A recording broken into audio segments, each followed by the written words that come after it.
Welcome to Byte-Sized Tech, where we blend casual conversations with insightful discussions on the latest in technology and gadgets. Hey there. Today, we're going to take a quick, but hopefully deep, look at some really interesting stuff happening right now. Sounds good. What's on the docket? Well, AI showing up more in everyday life, Mm-hmm.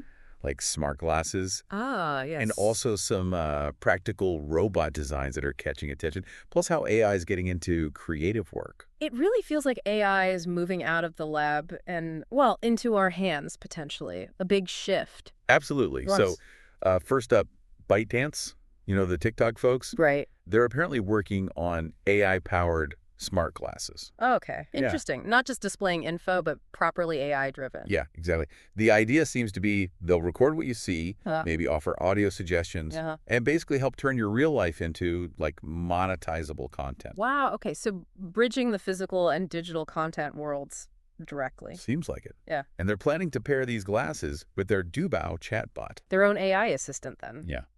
Features mentions are things like high-res video recording and voice-activated AI support. So you could just talk to your glasses to get help or record stuff. Right. Imagine walking around and the glasses are suggesting captions or telling you about trends nearby. Or maybe even showing product links, like overlaid on things you're looking at. Exactly. They're even talking first-person live streams. And ByteDance already has pieces for this, right? Like CapCut for editing. Yeah, and those Ola Friend earbuds with AI, their Pico AR stuff, they seem to be investing heavily in AI for next year, too. So if you piece it all together, it's like they're building a mobile production studio. Right. On your face. Yeah, for generating affiliate revenue, getting real-time feedback, creating shoppable moments instantly. But here's the thing, right? Yeah, The data. The sheer amount of data these glasses could collect. Yeah. It's way beyond our phone. Oh, absolutely. Think about it, a continuous stream of everything you see, hear, notice, scroll past, comment on, ignore. It's constant. Exactly. That kind of data could seriously supercharge their recommendation systems, their ad targeting. And train their AI models like never before. A much richer picture of, well, you. And they're not the only ones thinking this way. Meta has their Ray-Ban glasses. Right, I've seen those. And it sounds like the whole smart glass market is starting to pick up steam. Global shipments are rising. But this all leads to some pretty big questions, doesn't it? About privacy. Definitely. It's kind of the elephant in the room. Glasses constantly recording faces, private chats, moments. It's understandable. People are concerned. Yeah. You see investigations already happening, like in France and Ireland, looking into Meta's practices with their glasses. How data is handled is crucial. And when you combine that level of data collection with powerful Gen AI, the kind that runs TikTok's algorithm, you start to wonder about the potential for, I don't know, really intense personalization, maybe even manipulation. It's a potent mix, for sure. The tech's moving so fast, and we, as a society, really need to keep talking about the implications and, figure out the guardrails. Okay, yeah, serious stuff. Let's pivot a bit. Robots. Yes. Less dystopia, maybe. Hopefully. So there's this new design, Point 5. It's getting buzz on Reddit. Pi.5, right. I saw that. And what's cool is it's not trying to be a shiny humanoid doing backflips. Which is refreshing, honestly. It's got wheels, robot arms. It looks, well, practical. Exactly. And the reaction on Reddit seems to reflect that. People are into its practicality. Yeah, folks seem less wowed by human mimicry now and more interested in whether a robot can actually do useful stuff around the house. Totally. The questions are like, okay, but can it load a dishwasher? Right. Or how does it handle a messy floor? Or what about stairs? The real world problems. It feels like a shift from just spectacle to actual utility. And it brings up that other point, doesn't it? Maybe our homes aren't really designed for robots yet. Good point.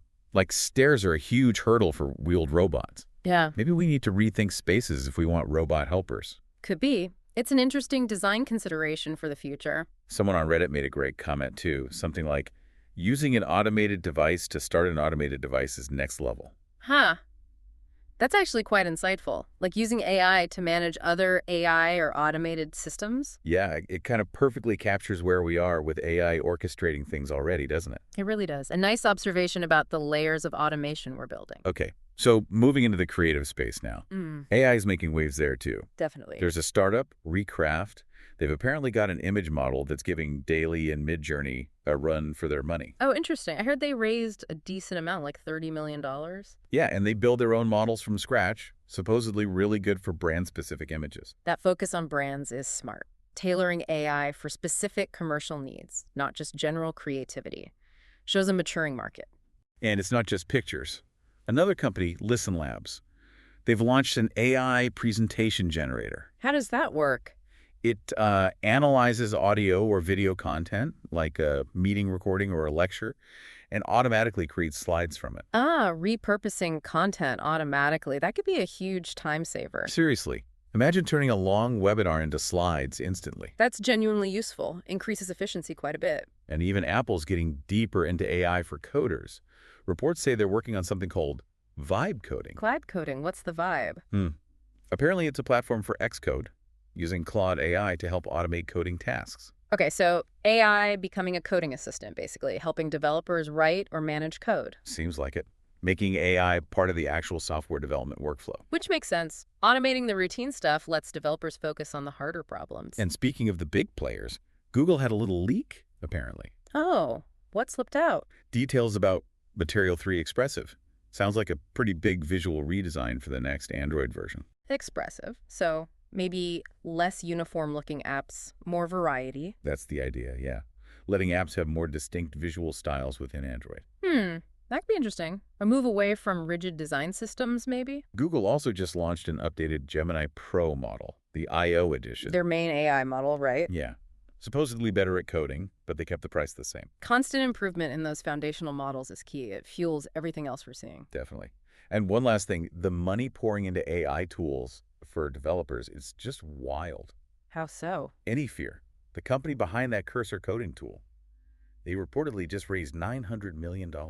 Wow, $900 million. At what valuation? A $9 billion valuation. Goodness. That's serious investor confidence in AI coding tools. Tells you something, right? And there are rumors OpenAI might even buy a competitor called Windsurf. So consolidation potentially starting already. It just shows how significant this AI encoding trend is viewed. It's seen as transformative. So yeah, from smart glasses, changing how we see and share, to maybe, finally, some practical robots for the home. We can hope. And AI becoming a real partner in creative and technical work. It's a lot happening. The landscape is definitely not static. Not at all. The pace is incredible, really. Keeping up is, well, it's part of the fun, I suppose, and important to understand where things might be headed. Couldn't agree more. Well, thanks for tuning in to Byte-Sized Tech. Yeah, thanks, everyone. If you enjoyed this quick deep dive, give us a like, leave a comment, maybe share it with your friends. And subscribe. Yeah, definitely subscribe for more Byte-Sized Tech discussions.